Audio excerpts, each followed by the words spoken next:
Alam mo, nakakatuwa ang mga maliliit na bata sa park pag pinapanood mo sila makipaglaro sa ibang mga bata na ngayon pa lang nila nakilala. At alam mo, napansin ko, hindi sila nagtatanong ng anong trabaho ng tatay mo, o magaling ka ba sa school, o may nagawa ka bang mali kahapon. Hindi yun ang ginagawa nila. Kahit pa nga ang isang bata ay nakaaway nila, ay hindi mahalaga sa kanila ang nakaraan. Hindi mahalaga ang reputasyon, basta may bola, may skateboard, may bike, may swing, magkakaibigan na agad sila. Pero ito yung problema, habang tayo ay tumatanda, parang nawawala ang kakayahan na iyon. Nagiging komplikado ang tingin natin sa tao. Nagkakaroon tayo ng tinatawag na critical eyes. Ito ay mata na mabilis manghusga, mabilis magsarado ng isip, mabagal magpatawad, at halos hindi marunong magbigay ng grace sa iba. Kaibigan, tanungin kita, ilang beses na ba tayong tumingin sa isang tao, pero ang nakita natin ay ang kanyang kapalpakan? Pumasok ang isang lalaki na puno ng tattoo sa church. Ano agad ang pumapasok sa isip mo? Nakita mo isang single mom na hirap at lumapit para humingi ng tulong. Ang unang pumasok ba sa isip mo ay, naku, baka inaabuso lang niya ang kabutihan ng ibang tao. Ayaw lang niya magtrabaho. Tapos ginagamit pa ang kanyang anak para manghingi. May kasamahan ka sa trabaho na nadapa sa maling desisyon. Ang nakatatak ba agad sa isip mo ay, palpak na talaga yan habang buhay. Grabe, no? Ganito tayo minsan. Kasama na ako. Minsan, mas nakikita natin ang pagkakamali kaysa ang puso. Mas naaalala natin yung nakaraan kaysa makita kung anong ginagawa na ng Diyos sa ngayon. At yan ang gusto nating suriin ngayon sa ating series na tinatawag na Heart Check. Binubuksan natin yung ating puso at hinahayaan ang salita ng Diyos na sumilip sa kalagayan nito. At ang diagnosis ngayong araw ay ito, the critical heart. Yung puso mapaghanap ng mali kaysa magpakita ng grace o biyaya sa iba. At bago mo isipin na, buti na lang hindi ako judgmental para ito sa ibang tao. Naku, stop muna tayo. Hindi lang ito para sa iba. Lahat tayo may sandaling nagiging kritiko. Lahat tayo may panahon na mas mabilis maghanap ng mali kaysa magbigay ng grace sa iba. Lahat tayo naging parang spiritual detective na naghahanap ng ebidensya ng kasalanan sa ibang tao. Sa halip na maging grace giver, yung tipong naghahanap ng ebidensya ng pagkilos ng Diyos sa taong yun kaysa sa pagkakamali niya. Kaya pag-uusapan natin ito kasi kapag nanatili tayo may critical heart, hindi lang ang kapwa natin ang nasasaktan, kundi pati tayo nawawalan. Nawawalan tayo ng kagalakan, makita ang Diyos na kaya palang magbago ng buhay ng tao. Nawawalan tayo ng privilege na maging parte ng redemption story ng isang tao. At higit sa lahat, nagsisimula tayong mamuhay na para bang nakalimutan na natin kung gaano rin kalaki ang grace na tinanggap natin. Kaya nga, tapusin mo itong mensahe na ito, kaibigan. Dahil pagkatapos nito, matutuklasan natin ang isang mahalagang katotohanan. Ito yon. Kung paano tayo tumitingin sa kapwa, yun ang salamin ng tunay na kalagayan ng ating puso. Kaya ngayong umaga, hayaan nating suriin tayo ng dakilang manggagamot. Hindi para husgahan tayo, kundi para gamutin tayo. Para alisin ang critical heart at palitan ito ng pusong puno ng grace. Magandang araw muli mga ka-Wotji. Salamat sa Diyos sa inyong pagsubaybay sa mga mensahe ng ating Diyos dito sa ating vlog na may bagong upload every Monday 6 PM. Sa mga hindi pa nakakilala sa akin, ako po si Kuya Mike. Ang calling po sa akin ng Diyos ay magbahagi ng kanyang salita sa paraang mas madaling maiintindihan ng mga manonood. Salamat sa inyong lahat na nagdesisyon na isuko ang inyong sarili sa Diyos at sumali sa ating online discipleship group. Mag-type lang kayo ng join sa comment section kung hindi ka pa nakakasali. Or check nyo sa description at makikita nyo doon ang registration link para sa ating online discipleship group. Meron nga pala tayong gaganapin na baptism. Kung ikaw ay nagsuko na ng iyong buhay sa Panginoong Jesus, ay inaanyahan ka naming i-declare mo ito publicly at ipahayag na ikaw ay totoong tagasunod na ng Panginoong Jesus. Ang link ng registration ay makikita nyo sa description. Sumali ka din every Monday sa ating D-Group Leaders Training. Panahon na para humakbang ka ng pagsunod sa panawagan ng Diyos sa iyo. Mag-register ka lang sa link na naroon sa description. Okay, balik tayo sa topic. Paano nga ba natin pagtatagumpayan ang pagkakaroon ng critical heart? Una, look beneath the surface. Pangalawa, be aware of your own need. At pangatlo, celebrate change lives. Look beneath the surface. Ito yung unang point. Kaibigan, huwag nating tingnan lang kung ano ang mali sa ibabaw, yung obvious na nakikita ng mata, kundi alalahanin natin na ang bawat tao ay mas higit pa sa kanilang pagkakamali. Bago natin basahin ang mismong reaksyon ng Pariseo, tingnan muna natin ang buong konteksto ng nangyari. Basahin natin yung Luke 7:36-38. Isa sa mga Pariseo ay humiling kay Jesus na kumaing kasalo niya. At pagpasok niya sa bahay ng Pariseo, siya'y naupo sa hapag. Nang malaman ng isang babaeng makasalanan sa lungsod na siya'y nakaupo sa hapag sa bahay ng Pariseo, nagdala ito ng isang sisidlang alabastro na may pabango. At tumayo siyang umiiyak sa likuran sa may paanan ni Jesus. Pinasimulan niyang basain ang kanyang mga paa ng kanyang mga luha. Pinunasan ang mga ito ng kanyang buhok. Patuloy niyang hinagkan ang mga paa ni Jesus at binuhusan ang mga ito ng pabango. Now, ito yung nangyari. Nang makita ng Pariseo yung ginawa ng babae, alam mo, inisip nung Pariseo sa verse 39, sabi niya, kung ang taong ito ay isang propeta, nakilala sana niya kung sino at anong uring babae itong humihipo sa kanya sapagkat siya'y makasalanan. Mga kapatid, imaginein mo ang eksenang ito. Ang Panginoong Hesus ay imbitado ng isang Pariseo, isang religious leader. Tapos, habang nasa loob sila ng bahay, biglang pumasok ang isang babae na kilalang makasalanan sa buong bayan. Hindi lang basta may kasalanan, kundi kilalang makasalanan. Ang reputasyon niya ay sirang-sira. At sa presensya ng lahat, lumapit siya sa Panginoong Hesus, dala-dala ang pinakamahalagang bagay na pag-aari niya. Isang sisidlan na mamahaling pabango. Anong ginawa niya? Umiiyak siya. Nahulog ang kanyang mga luha sa paanan ni Hesus.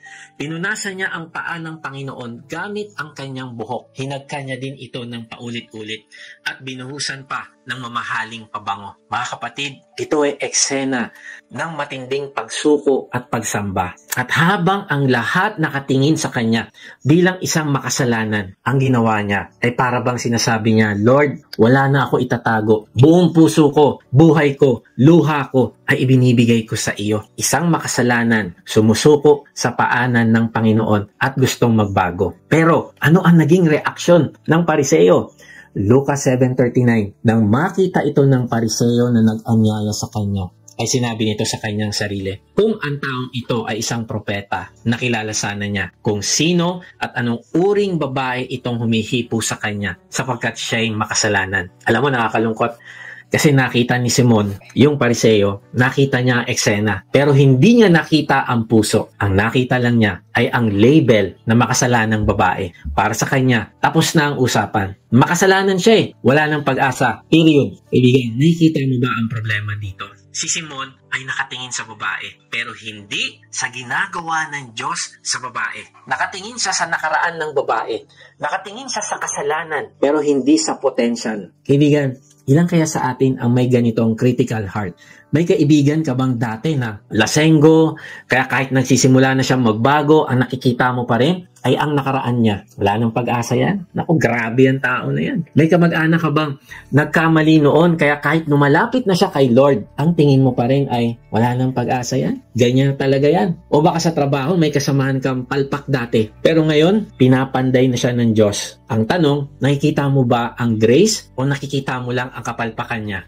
Pwedeng dating D-group member o leader na nadapa at ngayon ay gustong bumalik, pero parang may label na siya sa'yo. Yan taong yan, backslider, di na yan magbabago. Kaya nga, tanungin natin ang sarili. Kapag tumitingin ka ba sa tao, nakikita mo ba ang puso o ang label? Mga kapatid, huwag tayong tumigil lang sa surface. Dahil kung surface lang, puro lamat at dungis ang makikita natin. In fact, kahit tayo puro lamat sa buhay natin, kung magiging honest lang tayo. Ako, pag tinitignan ko aking buhay, grabe. Nakikita ko na ang dami pang babaguhin ng Diyos. Kaya pag ako titingin sa sarili ko, marahil ako ang unang-unang magiging kritiko. Pero buti na lang, pinapaalala ng Diyos na hindi siya nakatingin sa surface, kundi sa puso. Kaya kapag tumingin tayo sa iba ng mas malalim, makikita na natin ang gawa ng Diyos. Sa likod ng mga sugat, makikita natin ang imahe ng Diyos sa taong iyon. Now, tandaan natin, tayo ay ginawa sa image ng Diyos. Kaya lang, minsan, ang nakikita natin palagi, yung masamang bahagi. Na parang sinasabi natin, teka, parang hindi ka kasama doon sa image ng Diyos. Hindi, kaibigan. Yun ang tinatawag na critical heart. Alam mo, may isang bagay na napakahalaga sa original Greek text dito. Yung sinabi ni Simon na kung ang taong ito ay isang propeta, nakilala sana niya kung sino at anong uring babae itong humihipo sa kanya. Yung ginamit na salita ni Simon para sa nakilala ay ginosko, na ang ibig sabihin ay to know completely, to know experientially. Ang ibig sabihin ay makilala ng buo, maintindihan ng lubusan. Ang punto ni Simon ay ganito: kung totoong propeta si Jesus, kung talagang alam niya ang buong kwento ng babaeng ito, alam niya ang kanyang nakaraan, ang kanyang reputasyon, ang kanyang mga kasalanan, hindi niya hahayaang lumapit siya. Alam mo, para kay Simon, ang malaman mo lang ang nakaraan ng isang tao ay sapat ng dahilan para i-disqualify na siya agad sa biyaya ng Diyos sa kasalukuyan.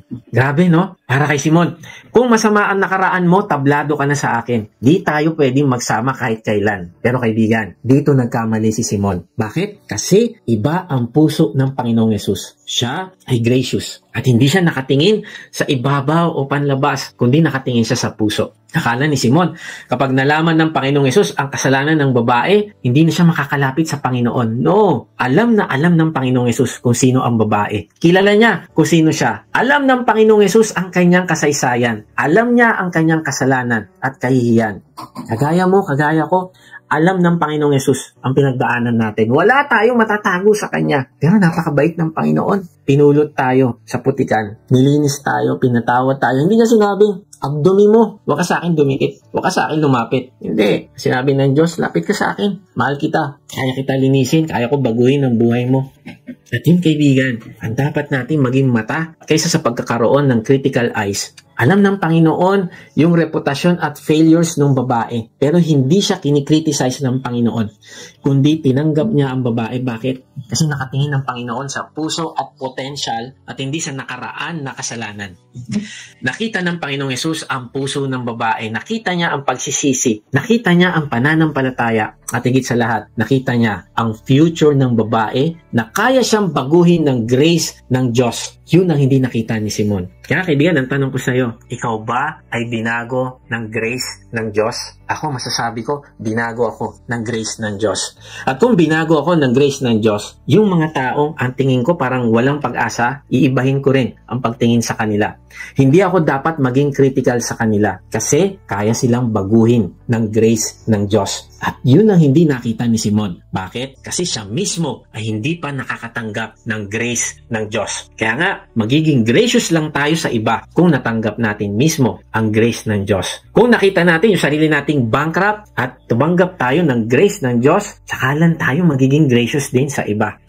Sabi sa Titus 2:11-12, ito ay sapagkat ang biyaya ng Diyos na nagdadala ng kaligtasan ay nahayag sa lahat ng mga tao. Anong sabi? Ang biyaya o grace ng Diyos ay nagdadala ng kaligtasan. At hindi lang yon, ang grace ay nagbabago din ng ating buhay. Then, sabi pa sa verse 12, ito ay nagtuturo na dapat tayong mamuhay sa kasalukuyang panahon na may mabuting paggamit ng isip, mamuhay na matuwid at mamuhay na may pagkilala sa Diyos.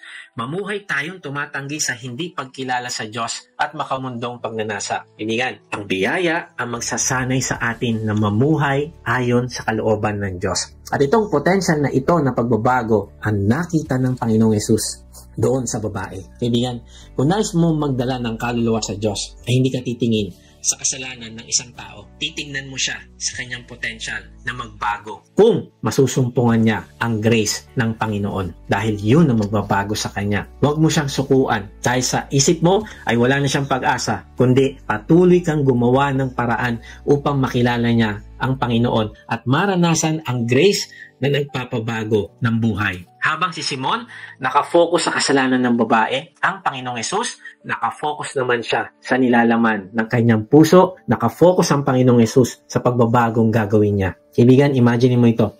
Parang isang bahay na dinaanan ng bagyo. Yung dingding sira, yung bintana basag, yung bakuran puno ng kalat. Pwede mo sabihin, wala nang pag-asa itong bahay na ito, gibain na lang natin. Pero pwede rin naman na makita mo ang pundasyon at sabihin, solid pa ang pagkakagawa, maganda pa ang pagkakabuo, pwede pa itong i-restore, may potential pa ito.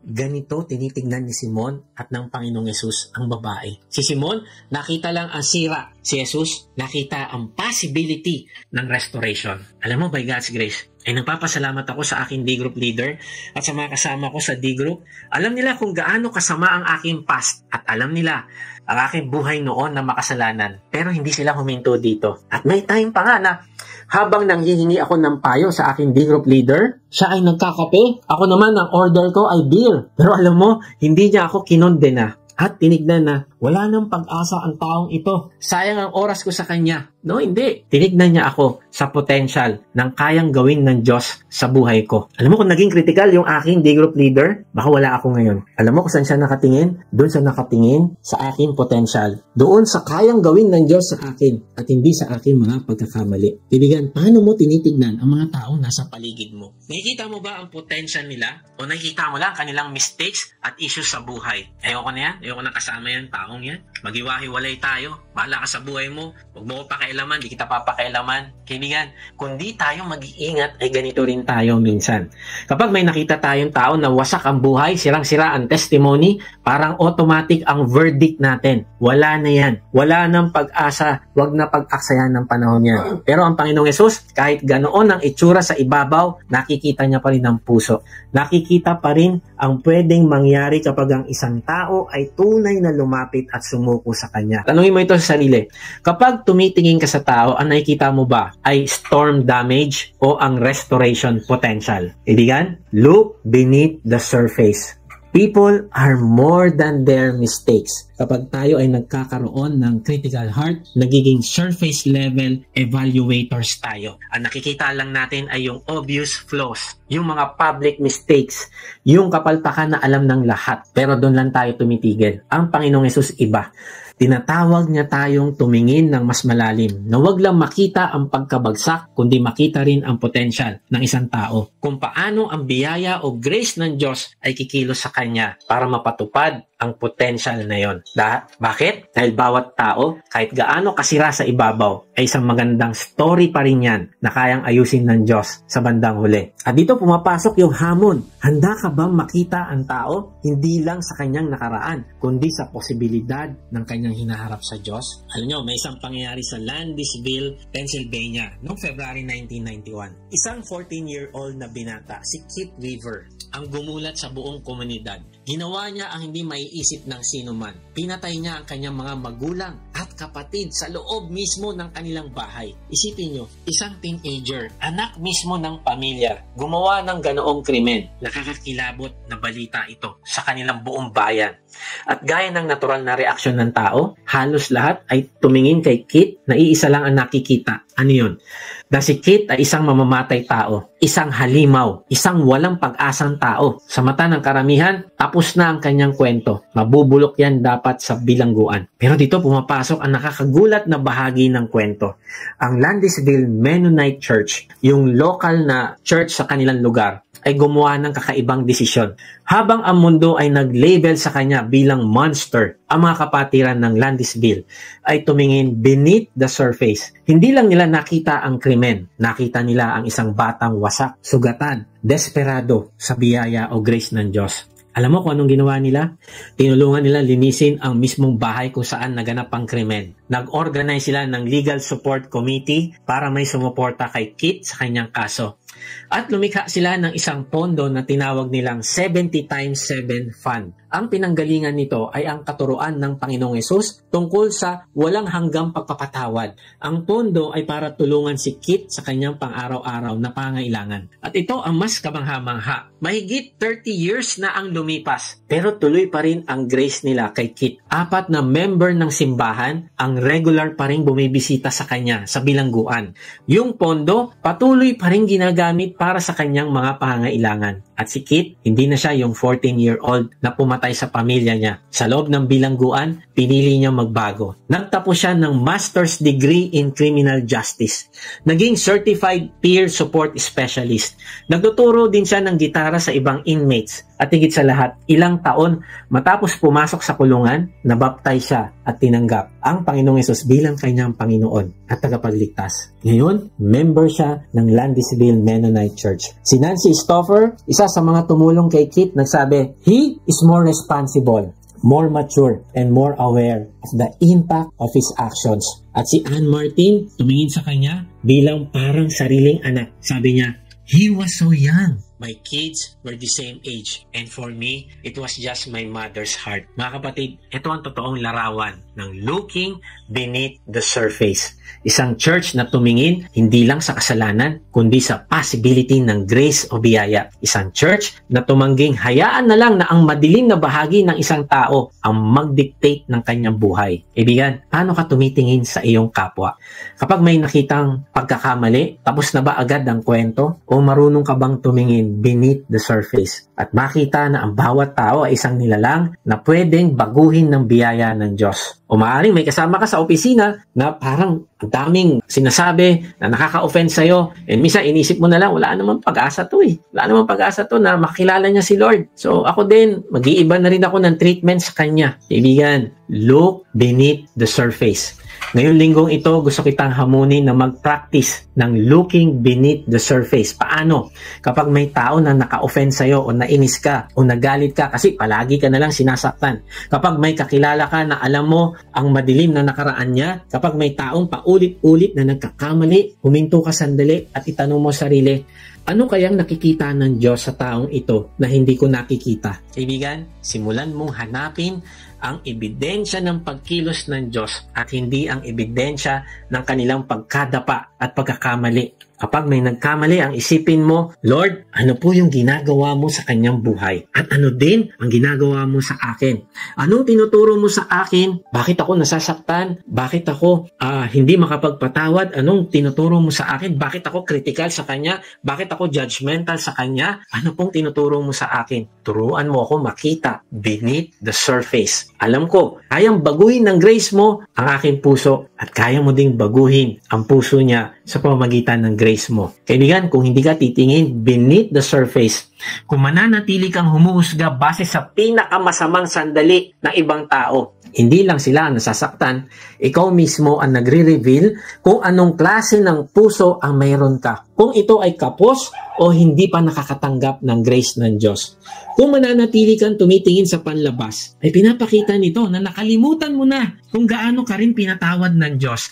And at the same time, mawawala sa iyo ang privilege na makita ang mga himala ng pagbabagong gagawin ng Diyos doon sa tao na iyon. Kaibigan, ang tanong ay hindi kung karapat-dapat ba ang iba sa grace. Ang tanong ay ito, ikaw ba ay magiging tao na marunong tumingin beneath the surface o mananatili kang nakatingin lang sa kasiraan, pagkakamali at kasalanan? Dahil tandaan mo, ang binabago ng Diyos hindi siya. Ang binabago ng Diyos ay ikaw. Kung paano ka magre-respond sa Kanya. Ang nire-reveal ng Diyos ay ang iyong puso at hindi yung puso niya. Kasi kung paano ka mag-react, yun yung laman ng puso mo. Kung ikaw ay critical sa Kanya, yun yung laman ng puso mo. Nasabi sa Bible, kung ano lumalabas sa ating salita, sa ating bibig, yun yung nagpaparumi sa atin. Kasi yun yung laman ng puso natin. Hindi nagpaparumi sa atin yung kinain natin. Yung pinasok natin sa bibig natin. Kundi sabi sa Bible, ang nagpaparumi sa atin, yung lumalabas sa bibig natin. Yung iniisip natin, yung sinasabi natin patungkol sa iba. At kung yun ay critical, yun yung laman ng puso natin. Tandaan mo ito, kung paano ka tumitingin sa iba, yun ang naglalantad ng tunay na pagkakaintindi mo sa grace at kung gaano mo ito tunay na tinanggap para sa sarili mo. Kaibigan, this week, check your heart. Maghanap ka ng tao na dati mong hinusgahan at magsimula ka manalangin para makita mo siya kung paano siya tinitignan ng Panginoong Yesus. Paano nga ba natin pagtatagumpayan ang pagkakaroon ng critical heart? Una, look beneath the surface. Pangalawa, be aware of your own need. Alalahanin mo na ang grace ay para sa lahat at hindi lang para sa iyo na nananampalataya sa Panginoong Yesus. Sabi sa Luke 7:40-43, bilang tugon sa iniisip ni Simon, sinabi ni Jesus, Simon, may sasabihin ako sa iyo. Ano po yun, Guro? Ang sagot niya, sinabi ni Jesus, may 2 taong may utang sa isang nagpapahiram ng pera. 500 salaping pilak ang inutang ng isa at 50 salaping pilak naman ang sa ikalawa. Nang hindi sila makabayad, kapwa sila pinatawad. Ngayon, sino kaya sa kanila ang higit na magmamahal sa pinagkautangan? Sumagot si Simon, sa palagay ko po'y ang pinatawad sa mas malaking utang. Kaibigan, ang iniisip ni Simon ay sobrang makasalanan ang babae at hindi ito dapat pinapalapit ng Panginoong Yesus sa kanya. Kaya lang, alam ng Panginoong Yesus ang iniisip niya. Kaya nagbigay siya ng isang simpleng parable tungkol sa 2 may utang. Yung isa, may utang na 500 denari. Katumbas ito ng halos 2 taong sahod. Yung isa may utang na 50 denarii. May 2 buwang sahod lang ito. Pero take note, pareho silang hindi makabayad. At pareho din silang pinatawad ng buo. Pagkatapos, tinanong ni Lord, sino kaya ang higit na magmamahal sa pinagkakautangan? Siyempre, sagot ni Simon, yung pinatawad ng mas malaki. Tama siya. Kaya lang lumabas na siya din ay bulag. Hindi niya nakikita ang bigat ng kanyang kasalanan. Akala niya ang kwento patungkol sa babaeng makasalanan. Pero nabigo siyang kilalanin na siya ay may utang din at bankrupt sa harap ng Panginoon. Marahil kaya iniisip niya na wala siyang utang dahil akala niya nababayaran naman niya ang sarili niyang utang sa Diyos sa pamamagitan ng pagiging relihiyoso. Kasi pariseo nga siya eh. Minsan, kaya tayo nagiging critical sa ibang tao kasi iniisip natin, mas mabuti ako sa kanya eh. Nag-church ako, member nga ako ng D-group eh. At nagli-lead nga ako ng T-group. So, mas mabuti ako sa kanya. Kaibigan, kailangan mo malaman na kailangan nating lahat ng grace kagaya ng tao na maaaring kinikriticize natin. Pero tingnan mo sa harap ng parable, kitang-kita na yung pariseo hindi mas mabuti kaysa sa babae. Siya rin ay walang kakayanan na magbayad at nangangailangan ng parehong biyaya o grace. Ang salitang pinatawad sa Greek ay apiemi. Nang ibig sabihin ay to send away, to release completely, to cancel a debt entirely. Hindi partial forgiveness, hindi installment basis, kundi buong pagkakansela ng utang. Apiemi. Kaya anong ibig sabihin nito? Ang ibig sabihin, parehong bankrupt yung dalawa. Parehong walang kakayanang magbayad. Pareho nilang kailangan ng apiemi o pagkansela ng utang. Ang kaibahan lang, yung isa, yung babae, alam niya yung bigat ng utang niya. Pero yung isa, si Simon, feeling niya, manageable lang. Konti lang ito. Ganito yung problema ni Simon. Akala niya, siya yung may maliit na utang. Mabait naman ako, religious naman ako, di naman ako tulad ng babaeng yan. Pero ang totoo, pareho silang bankrupt sa harap ng Diyos. Ang problema ni Simon ay hindi sa kailangan niya na mas konting grace. No, ang problema niya ay bulag siya sa laki ng grace na kailangan din niya. Parang 2 tao na parehong may cancer.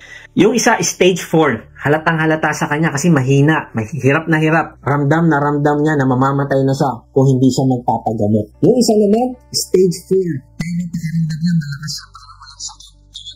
Sino ang mas nangyayari? Kaya isa, inaalam niya na desperado siya. Yung isa, hindi niya alam na mamatay na tayo siya. Hindi siya tinignan tayo. Kailan natin okay pa tayo? Kasi tingin natin sa iba, mas makasalanan kaysa sa atin. At kapag mayroong taong nagkamali sa atin, galit na agad tayo. Pero hindi natin tinitignan na tayo rin nangailangan ng grace. Tayo rin, makasalanan tayo. Ganyan din tayo sa spiritual na buhay. Akala natin, dahil hindi naman tayo lasenggo, hindi naman tayo kriminal, hindi tayo rapist, hindi naman tayo gaya ng makasalanang babae, tapos nagsisimba pa tayo pag linggo, kaya inisip natin, mas kaunti lang ang utang natin sa Diyos. Yan o kaibigan, ang totoo, lahat tayo ay bankrupt. Sabi sa Romans 3:23, sapagkat ang lahat ay nagkasala at walang sinumang nakaabot sa kaluwalhatian ng Diyos. Kaibigan, lahat tayo hindi aabot sa kaluwalhatian ng Diyos. Kung iniisip mo mabuti ka, dapat 100% wala kang kasalanan. Perfect ka. Yun ang standard ng Diyos. Kapag nagkasala ka sa isa, nagkasala ka sa lahat ng kautusan. Bakit? Yun ang standard ng isang banal na Diyos. Kaya ang sabi, hindi tayo aabot sa kaluwalhatian niya. Sabi sa James 2:10, ang lumalabag sa isang utos kahit tumutupad sa iba pa, ay lumalabag sa buong kautusan. Kaibigan, ano sabi? Kung lumabag ka sa isang utos, ay lumabag ka na sa lahat ng kautusan. Lahat tayo ay may cancer ng kasalanan. At lahat tayo, pantay-pantay, na nangangailangan ng grace ng Diyos. Kaya kung gusto mo mapagtagumpayan ng pagiging critical sa ibang tao, be aware of your own need. Bankrupt ka din. At kailangan mo ang kapatawaran ng Diyos. Kailangan mo ang grace niya sa iyo. And minsan, ang tingin natin sa iba, naku, yung ganyan, yung binalita sa TV, napaka-corrupt naman yan. Minsan sa government natin, isipin natin, napaka-corrupt naman yan. Maaaring totoo yun. Pero tayo, ganun din. Bankrupt din tayo. Merong nag-cut sa atin sa daan. Ang inisip natin, talaga to. Walang modo. Itong taong ito. Walang pakialam. And then, hindi natin inisip tayo. Kailangan din natin ng grace. Alam mo, pag inisip ko, ako din naman nagkakamali sa daan eh. Minsan, di ko napapansin, di pala ako dapat doon sa lane na yon. Minsan, ganito rin ako. At alam mo, inisip ko, kailangan ko din ng grace na galing sa ibang tao. Dahil ako din, minsan, mabagal sa lane ko and binubusinahan na ako, nagagalit na yung nasa likod ko. Nagkakamali din ako. So, kailangan ko rin maging gracious sa iba at hindi maging critical sa iba. Kaya, tanungin natin sa sarili, aware ka pa ba sa laki ng grace na tinanggap mo? O baka nakalimutan mo na rin at pakiramdam mo mas mabuti ka kaysa sa iba. Kaibigan, be aware of your own need. Grace is for all, not just the righteous. Kapag nagiging critical tayo sa iba, ay dahil yon sa nakalimutan na natin kung gaano tayo ka-desperado noon sa grace ng Diyos. Nagsisimula tayo mag-isip na tayo yung may maliit na utang, 50 denari lang. Pero sa totoo lang, walang maliit at malaking utang sa Diyos. Diba? You break one, you break all. Kung ikaw ay nagsinungaling lang, naku, nagnakaw ka na rin, pumatay ka na rin. Kasi you break all. Yun ang sabi sa James 2:10. Lahat tayo makasalanan. Lahat tayo walang kakayahang magbayad ng ating kasalanan. Kaya pasalamat tayo sa Panginoong Hesus. Kasi dahil sa grace niya, ay siya ang nagbayad ng ating mga kasalanan. Kailangan natin itong lahat. At pag tinignan natin ang isang tao na makasalanan, ang unang dapat pumasok sa atin, Lord, kailangan kita at kailangan ka rin niya. Kailangan namin ng grace mo. Tulungan mo siya makilala ka. Kakatawarin ko siya. Kaya kaibigan, ngayong linggo, tuwing makakita ka ng tao na mahina, nagkamali, bumagsak, huwag mo ikumpara sarili mo. Sa halip, alalahanin mo. Kung wala ang grace ng Diyos, ganyan din ako. Kung wala ang grace niya, baka mas malala pa nga ako ngayon. Dahil kapag aware ka sa sarili mong need, mas madali kang magbigay ng grace sa iba. Sabi sa Luke 7:44, at pagharap niya sa babae, sinabi niya kay Simon, nakikita mo ba ang babaeng ito? Pumasok ako sa iyong bahay, hindi mo ako binigyan ng tubig para sa aking mga paa. Subalit binasa niya ang aking mga paa ng kanyang mga luha at pinunasan na ang mga ito ng kanyang buhok. Alam mo, kaugalian noon na magbigay ng tubig para hugasan ng paa ng bisita. Kasi sobrang maalikabok ang daanan ng Israel. Pero si Simon, wala. Hindi niya nagawa ang basic hospitality. Samantalang itong babae, hindi lang tubig, luha ang ipinambuhos niya. Hindi tela, kundi buhok niya mismo ang ipinampunas. Then, sabi sa susunod na verse, hindi mo ako hinalikan. Subalit buhat nang ako'y pumasok, hindi pa siya huminto ng paghalik sa aking mga paa. Isa pang kaugalian noon ang pagbati ng halik. Parang handshake sa atin. Pero si Simon, wala. Walang affection, walang respeto. Pero yung babae, hindi lang minsan, kundi paulit-ulit niyang hinahalikan ang mga paa ng Panginoon. Then, sabi pa sa verse 46, hindi mo binuhusan ng langis ang aking ulo, subalit binuhusan niya ng pabango ang aking mga paa. Kaugalian din na binubuhusan ng langis ang ulo ng bisita bilang tanda ng honor. Pero si Simon, wala ulit. Ngunit ang babae, ang pinakamamahaling pabango ang ibinuhos niya sa paa ng Panginoon. Now, kung papansinin natin, ang sinabi doon, mamahaling pabango. Ang ibig sabihin, kung yung babae, mahirap lang, at yun na lang yung kanyang natitirang property o asset, mamahaling pabango, ibinigay pa sa Panginoon. Grabe, ganyan mag-worship yung babae na ito. Ganyan magmahal ang babae na ito. Yun ang nakita ng Panginoon sa kanya. Alam mo kung bakit ganun yung babae?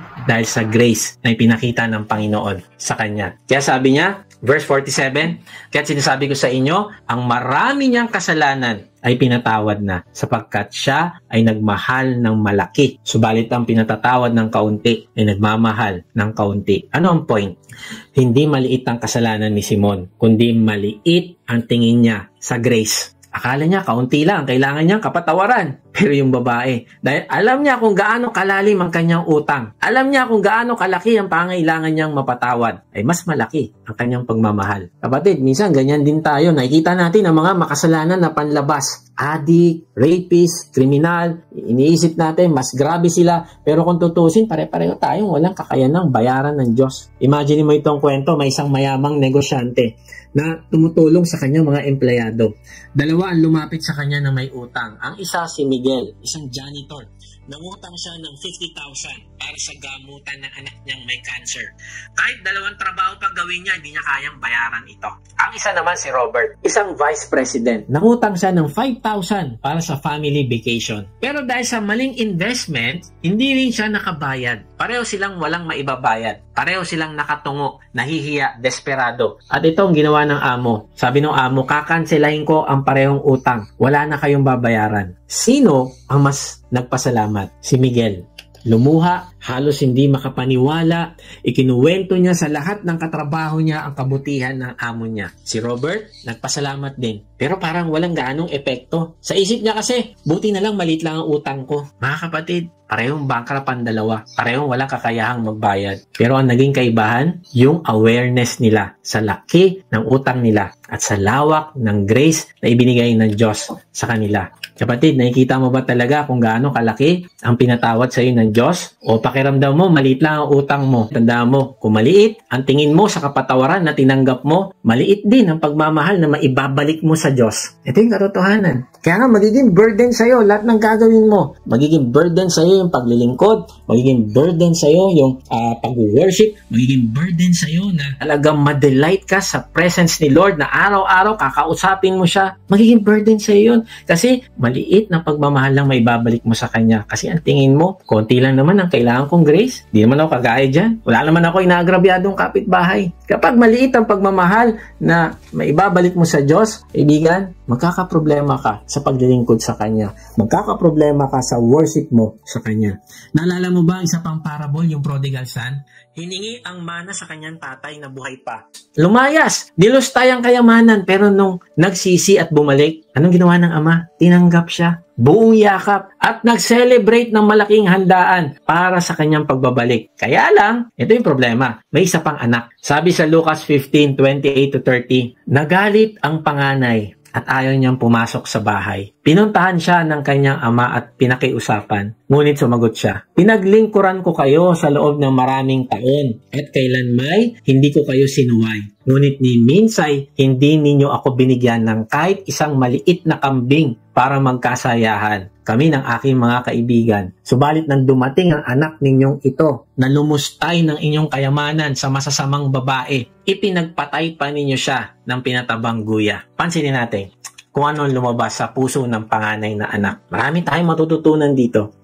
Ano mo, sabi niya, pinaglingkuran ko kayo sa loob ng maraming taon. Grabe! Nakita niya ang kanyang paglilingkod hindi bilang anak, kundi bilang alipin. Kaibigan, ganyan mo rin ba tinitignan ng ating Diyos Ama? Na kaya ka naglilingkod kasi ikaw ay alipin niya, o naglilingkod ka sa Kanya, binibigay mo yung best mo sa Kanya dahil gusto mo matuwa ang tatay mo sa langit. Dahil mahal mo siya. At yung panganay na kapatid na ito, ang tingin niya, naku, obligasyon lang ito. Alipin lang ako eh. And then pangalawa, sabi niya, kailanmay, hindi ko kayo sinuway. Grabe, nakafocus siya sa kanyang obedience bilang puhunan para umani ng reward. Nakafocus siya doon sa paggawa ng kabutihan, paggawa ng good works para sa kapalit. Ano yung gusto niyang kapalit? Kailangan merong reward ito. Kailangan ipagpatay din ako ng guya. Kailangan i-celebrate ako ng aking ama. Kailangan ganito gawin niya. Kailangan ganito. Eh, minsan ganito rin tayo. Inisip natin, maglilingkod ako kasi gusto ko ng ganito. At pag hindi binigay ni Lord, nagagalit tayo kay Lord. Lord, bakit ganyan? Naglilingkod naman ako sa'yo. Nagsiserve naman ako sa'yo eh. Pero bakit hindi dumating ito? Ibigan, alam ng Diyos kung kailan niya ibibigay yung ibibigay niya para sa iyo, sa paraan niya, sa timing niya, at kung ano makakabuti sa iyo. Kaya hindi natin siya dapat pangunahan. At ang gagawin natin, maglilingkod tayo dahil mahal natin siya. Maglilingkod tayo hindi dahil sa gusto lang nating tanggapin o maging kapalit. Maglilingkod tayo dahil yung tatay natin minahal tayo. Yung tatay natin binigay ang Panginoong Hesus para bayaran yung ating mga kasalanan. Na siya ay namatay para tayong mabuhay. At ngayon,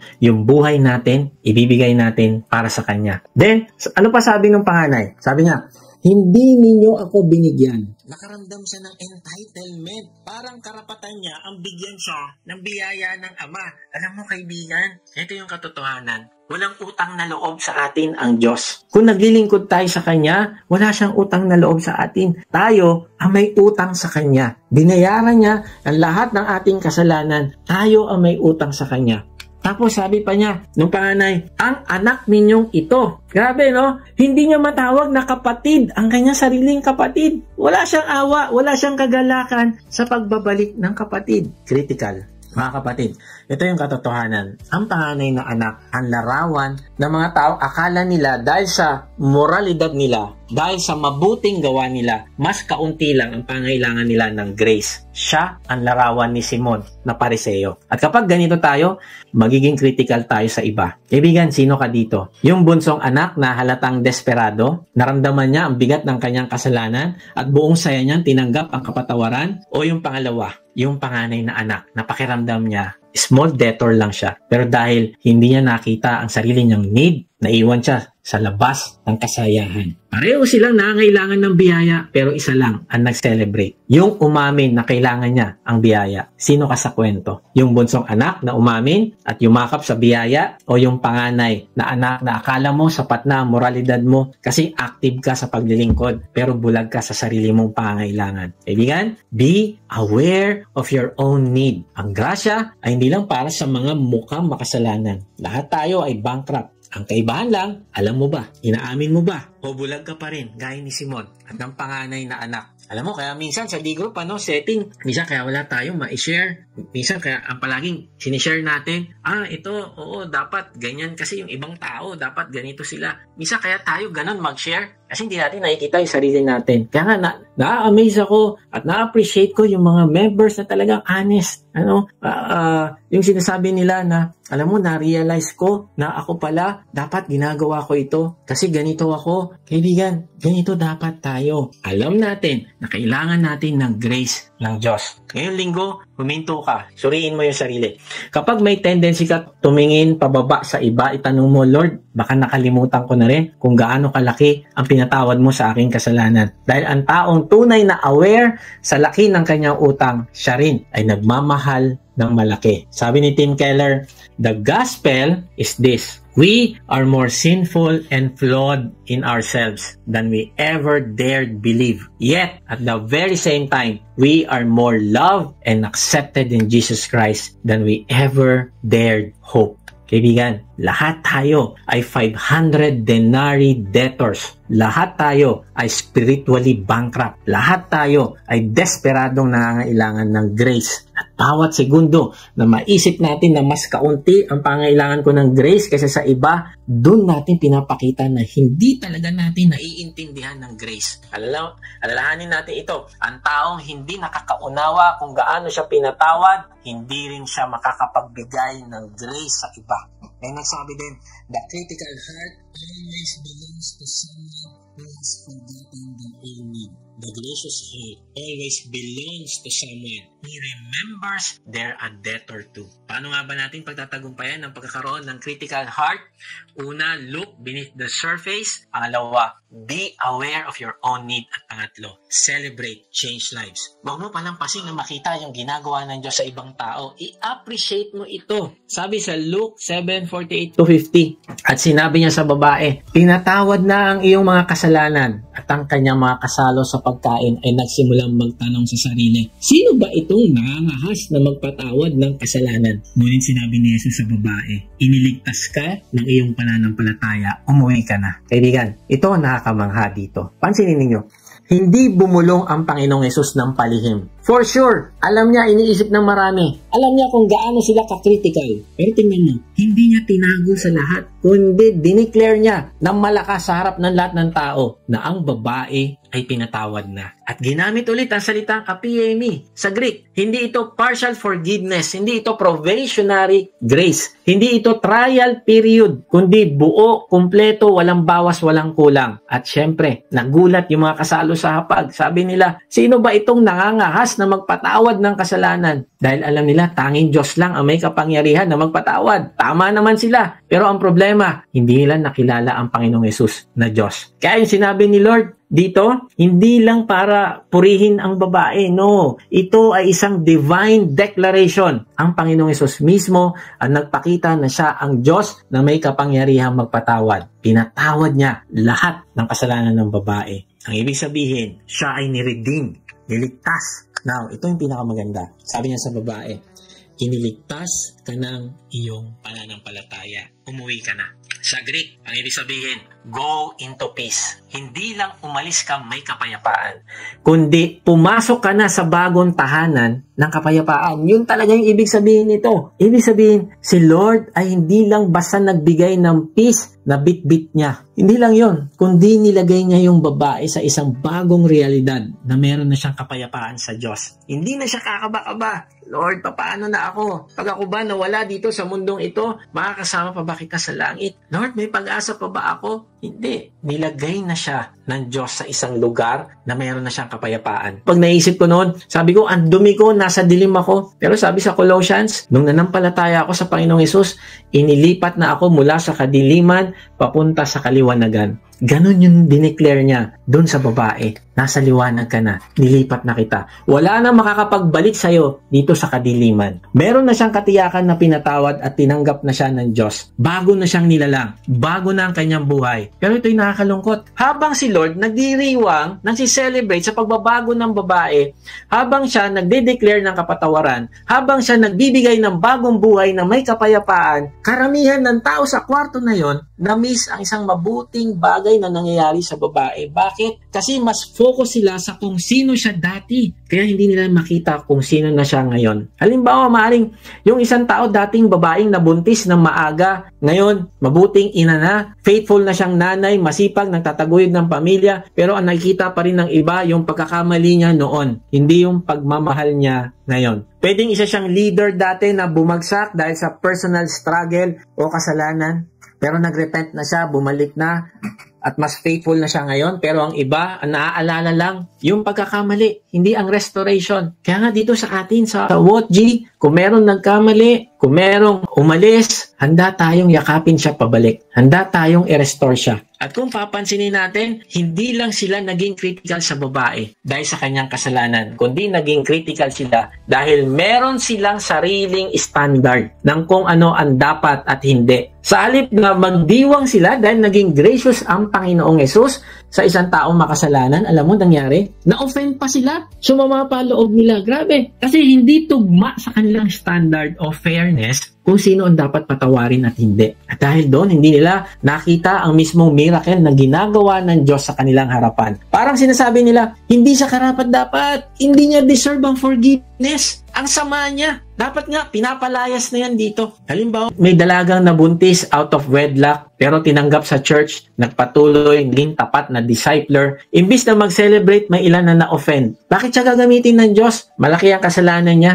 Kaibigan, nakakalungkot kasi hindi nila nakita ang himala ng isang buhay na nakabawi na dahil sa grace ng Diyos. Dati, addict, ngayon tumutugtog sa worship team, pero may ilan offended. Paano siya napasali dyan? Addict nga yan noon eh. O nagrebelde nga yan eh. O noon, reklamador nga yan dito sa volunteers team. Alam mo, dahil abala sa offense, hindi natin makikita ang pagbabagong ginagawa ng Diyos sa taong yon. Mamimiss nating makita kung anong itsura ng buhay ng isang taong pinalaya na. Maraming tao na-offend kapag binlost ng Diyos ang iba kasi feeling nila hindi deserve ng tao ngayon ng grace ng Diyos. Meron silang sariling standard. Pero iba yung standard ng Diyos sa grace. Kahit sino pwede. Talagang tayong mga hindi deserving ang tatanggap ng grace. Kaya lang yung iba may sariling standard. Nagiging critical. Ang totoo kaibigan, wala naman talagang may deserve. Lahat tayo ay nabubuhay lang sa grace.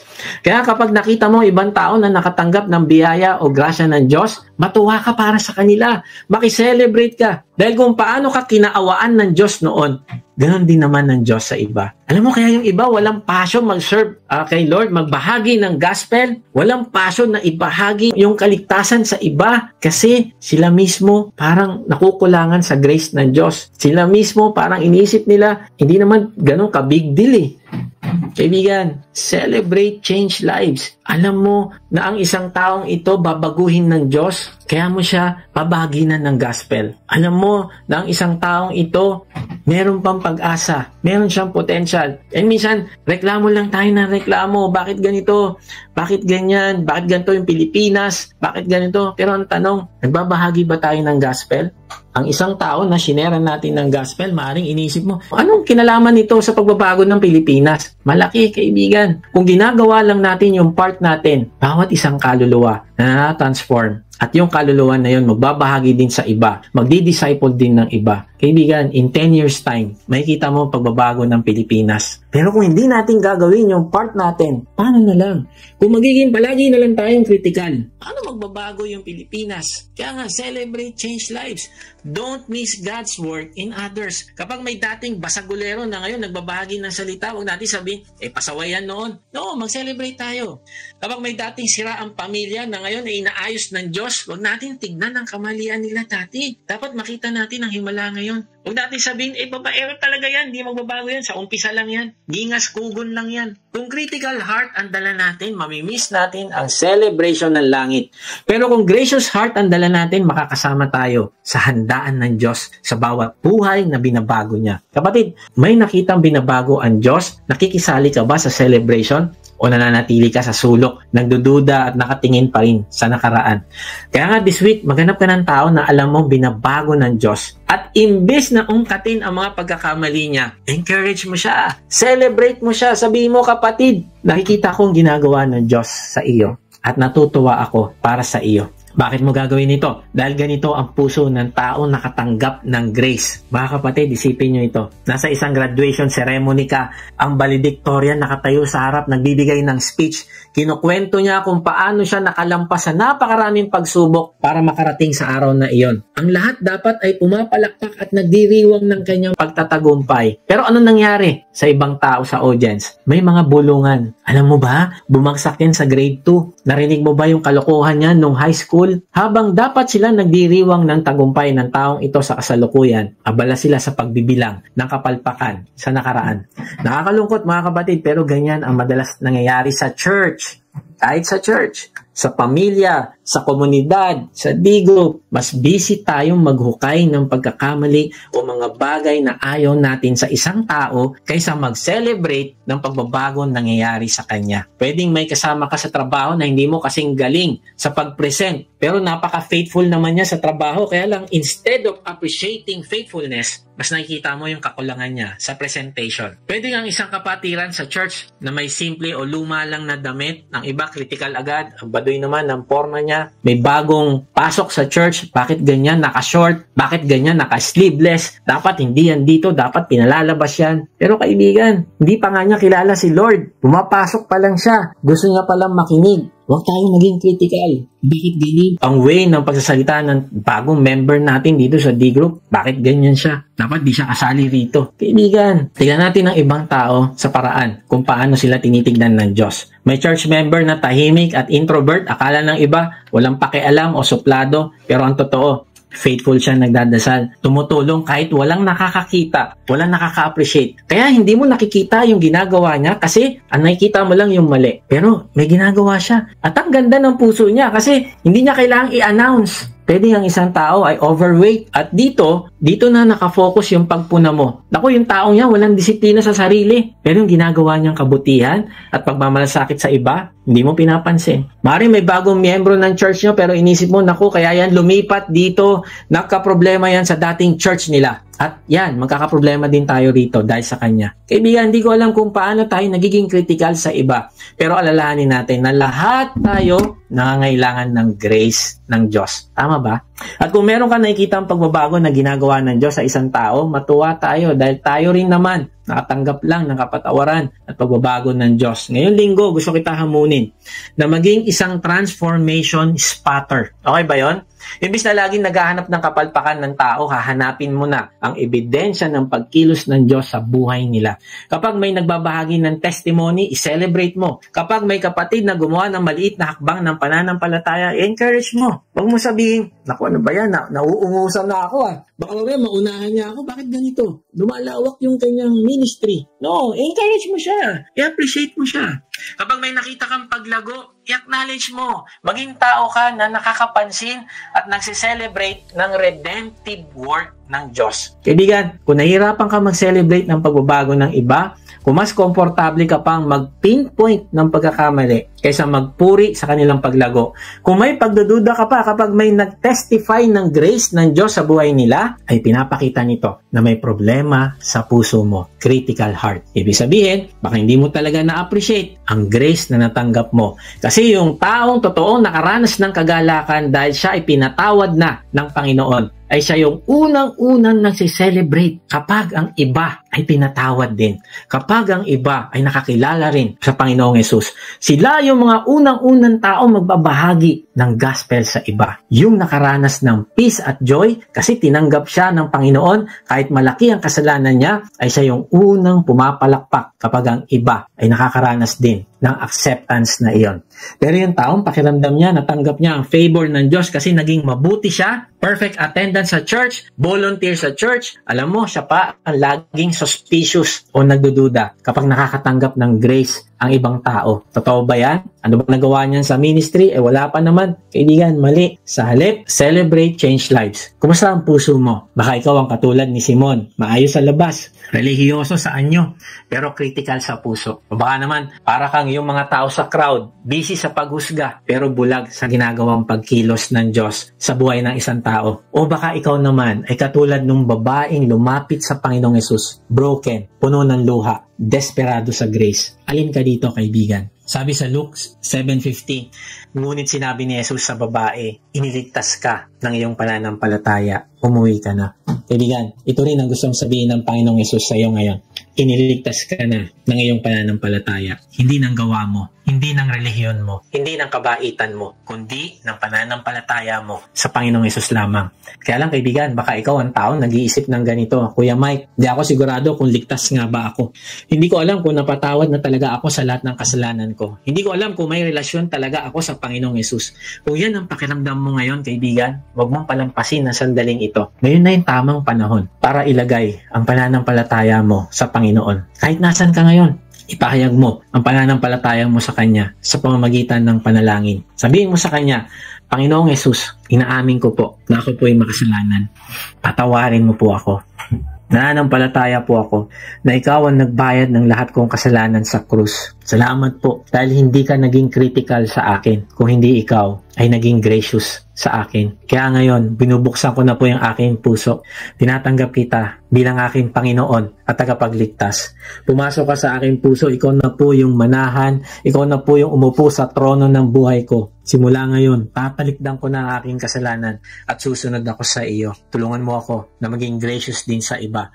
Kung paano mo ako pinatawad, ay ganon din ako magpapatawad sa iba. Amen. Alam mo kaibigan, kung yan ay ipinanalangin mo na may pananampalataya sa Panginoon, ikaw ngayon ay naging anak na ng Diyos. At alam mo, sinasabi niya sa iyo ngayon, iniligtas ka ng iyong pananampalataya.